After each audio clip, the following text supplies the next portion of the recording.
What is up mga pare ko? Magandang hapon sa lahat. So, ayun na nga mga pare ko, no? May ibabalita lang ako sa inyo. So, meron na akong issue dito kay Uno, no? So, itong si Uno, automatic headlight on yan siya. Ayan. High beam, low beam lang yan. So, ayun, may dadaan na sasakyan. Kailangan natin gumilid.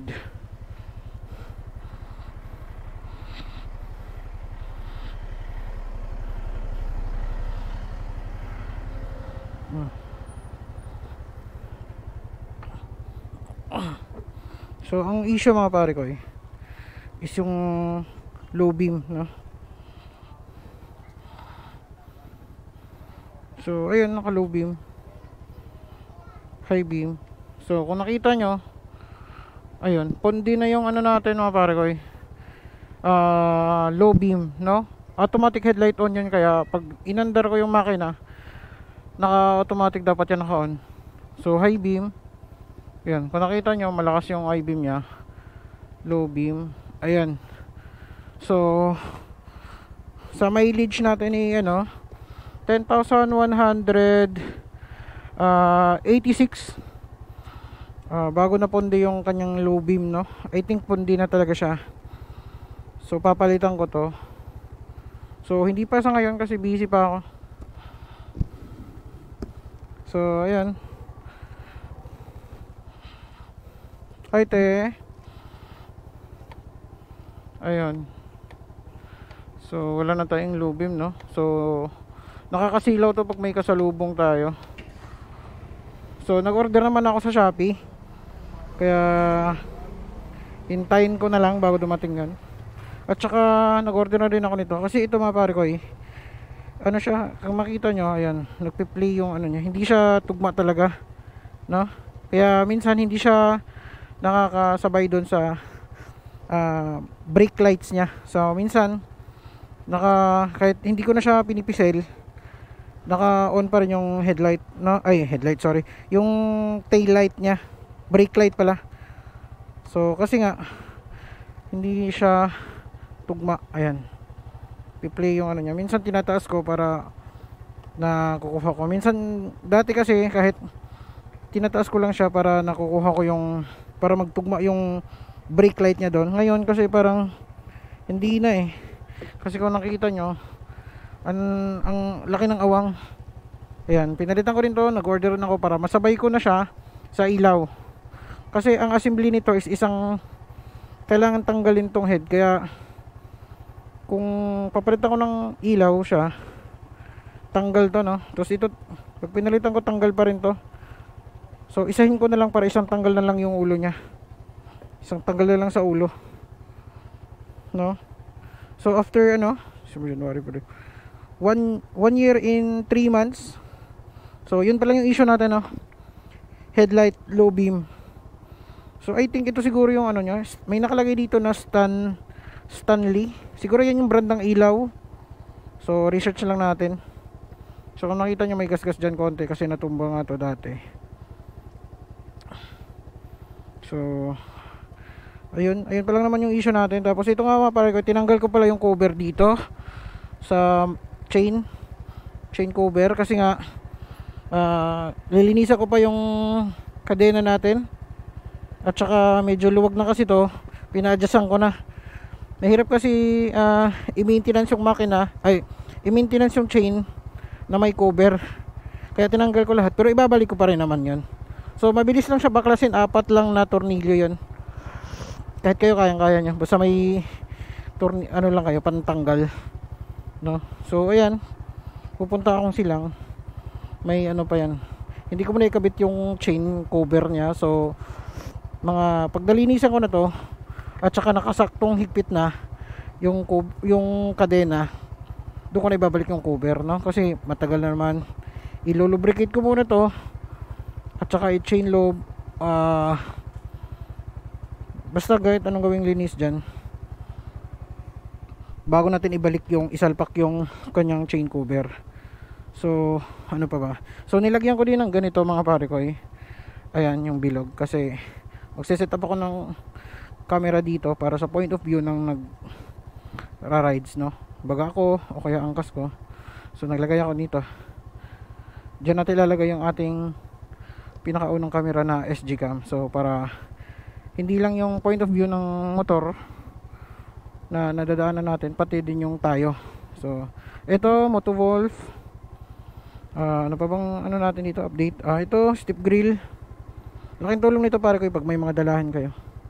May mga anong tawag dito, may mga dala, mga bag na malaki o kaya mga grocery, lahat yan, malaking tulong yan. Tsaka ito chain cover. So binili natin to sa Shopee. So nakakaano proud nga, no, kasi tayo yung ginawang parang cover doon sa Shopee niya. So wala namang paintulot sa atin, pero okay na din, at least tayo yung ginawa niyang model doon. Motor natin yun, kilalang kilala natin na tayo. So okay lang din. So bili na kayo dyan. I-endorse pa natin si Motor Republic. Yan, kabilaan yan pare ko. 350 ngayon, 400 na yata. Yan. Maganda yan. Tsaka ano pa ba? So hindi matagal na mag-change oil din ako. So yun lang naman. Ano pa ba? So yun yung pinaka-issue natin is yung light bulb nga, no, na low beam. Kasi pangit talaga pag nag-ride ako sa gabi tapos naka-high beam. Sobrang nakakasilaw sa mga nakasalubong. So anytime din pag dumating yun, magpapalit na tayo, isabay na natin to para isang tanggalan na lang sa ulo. So ayun lang mga pare ko. Dahil pupunta akong Cavite ngayon, share ko lang sa inyo yun.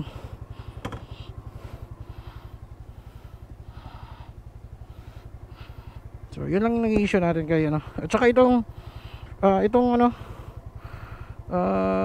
seats, papalitan din natin to maybe next, hindi pa naman sa ngayon, pero papalitan ko to ng customize, kasi mas gusto ko yung umbok dito para hindi madudulas, no? Tsaka leather yung pagkatahi, maganda. Tsaka yung box natin, okay na ako dito sa box natin. Yan, sick na kryptonite, tibay, magaan kasi plastic nga siya. Yan, DC monorack para sa bracket para matibay. So subuko na yan, isang taon nito mahigit. DC monorack, wala naman akong problema, kasi mas maganda DC rack tapos sabayan nyo ng kryptonite, kasi EBS plastic to, mas magaan, no? Kaya kaya yan. So ayun, samahan nyo ako sa rides ko papuntang Silang.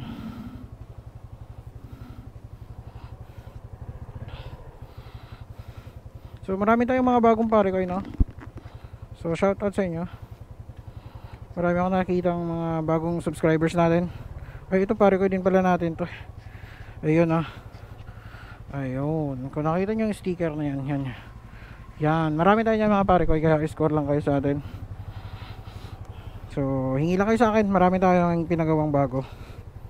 So marami tayong sticker ngayon, kaya marami akong maibibigay sa inyo. So ayun, gugura na ako mga pare ko. Okay. Oh, lakas pupunta akong Silang kasi di ko ngayon, pupuntahan ko si Mahal, no? So shoutout sa mga bagong subscribers natin, bagong pare ko natin. So ayun, nakikita ko yung reflection ko dito, wala talaga akong ilaw. Buti na lang may dalawa tayong park light.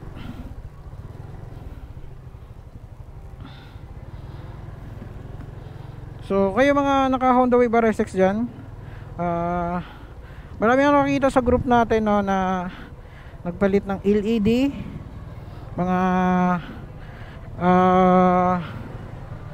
tawag dito, yung mga ilaw na ibang-ibang kulay sa park light natin. Pero ako mga pare ko, ibabalik ko dyan, bulb pa rin. At saka yun pa rin yung specification, no? Kasi nakalagay sa atin is H4 tapos 35 watts. So ang in-order ko is yun pa rin, yung katulad pa rin sa stock natin, no? Hindi na ako nag-ano ng kulay white na 95 watts. Meron kasi dong mas malaking watch at saka kulay puti, no? Doon na ako sa mas safe, no? Kasi may nababalitaan ako dati na nasusunog yung valve nila, nasusunog yung socket, yung lagayan.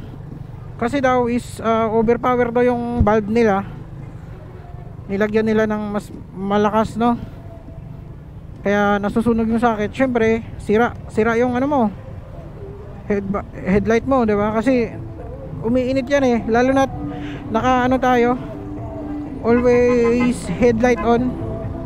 Kaya importante talaga na stay stuck na lang tayo. Pero sa akin lang naman yun eh. Kung gusto nyo, wala namang mawala doon. Pero check nyo na safe talaga siya. Kasi para sa akin 35 kasi yung stock. So 35 na lang yung in-order ko, no? In-order ko pala mapare ko is Philips. So Philips is kilalang brand na din yan, no? Sa electronics, may mga cellphone sila, may mga ilaw na malakas. So mas pinili ko Philips na lang kasi legit naman yun. Yung store na yun is legit naman. Marami akong nakita review. Tapos basta makikita mong legit siya kaysa fake, no? So piliin nyo yung legit talaga, no? Kasi hindi naman siya ganun kamahal eh. 160 lang naman yun. Hindi naman sila magkalayo sa ibang brand na leading pa rin. So Philips, try ko. Kasi may nakalagay doon plus 30 yung ilaw, no? Yung lakas ng buga. So ibig sabihin mas malakas yun sa stock, no? Kasi plus 30 daw eh percent. So try natin, mali natin, baka mas malakas nga sa stock. So yun naman na issue ng ating RSX, isang taon na mahigit. At saka 10,108, diba? Pagkalagay na lang natin 10,200 yung odo bago siya na ponde, no? Yung ating hindi naman siya totally ponde, no? Kasi low beam lang naman yung naponde. Yung high beam okay pa rin, pero kaso risky na gamitin kasi hindi naman talaga pwedeng maka high beam tayo lagi kasi nakakano yun sa mga kasalubong natin, silaw. At saka pangit din yung buga niya high beam pag nagra-ride ako sa gabi kasi nasa taas yung ilaw. Pangit din, kaya maganda pa rin yung low beam lang kasi flat yung ano sa low beam eh. Low beam niya, flat yung ilaw. Sa daan talaga nakafocus, kaya mas gusto ko pa rin yun. Hindi naman ganun kamahal. So sa inyo mga pare ko, i-comment kayo kung anong issue sa RSX nyo para ma-share natin din, para makita ko din kung anong sa inyo, kasi iba-iba tayo eh. Sa akin kasi itong nauna yung ilaw, no? So para sa akin hindi naman na big deal yun kasi 1 year ko naman na mahigit nagamit. Okay na din sa akin, hindi naman din siya ganun kamahal. So kailangan na talaga kasi ano yan, yan talaga yung mga palitin na parts, no? Tulad nitong brake pad. Yung sa brake pad hindi ko pa na-check pero parang okay pa naman. Yan yung mga brake shoe sa likod. Yan yung mga palitin talaga. Mga ilaw, palitin, lalo na't bulbs tayo. Hindi siya ganun ka ano sa i-compare mo sa LED na tumatagal, no? May lifespan lang talaga yung ano. Kahit LED may lifespan yan, pero alam ko mas matagal yan kaysa ano, kasi mas upgraded yan, no? Mas upgraded yan na pagdating sa mga ilaw. Pag bulb kasi halogen, mainit siya. Mainit at saka malakas kumain ng baterya. Tanong nyo kung ba't ako nag halogen pa rin yung ipapalit ko, kasi nga iwas ano na lang din ako mga pare ko. Kasi nung nagparin nyo ako ng motor ko dati, scooter pa yun eh. Ang pinalit ko LED Osram. So nung nagpa-renew na ako sa ano, pusa, no, wawa naman. Nagpa-renew ako doon sa LTO. Doon ako na-question ako bakit daw LED yung ano ko, kung anong stock yun lang daw ang ipapalit. So yun, natuto ako, kaya para hindi din ako mahihirapang magpa-renew ng motor natin. Kasi kung ano yung stock, yun pa rin. Tulad ng tambucho, kung ganun pa rin. Yung iba naman nag-ano sila, nagpapalit sila ng tambucho, pero pag pinarenew nila, syempre ibabalik nyo yun, no? Para sa akin kasi parang ayaw ko na magtanggal-tanggal ng head nito, no? Kaya kung yun na yun, okay na sa akin yun.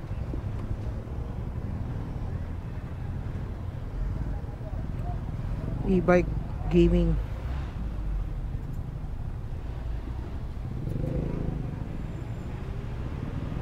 So hanggang doon na lang muna siguro mga pare ko, no? Share ko lang yung ating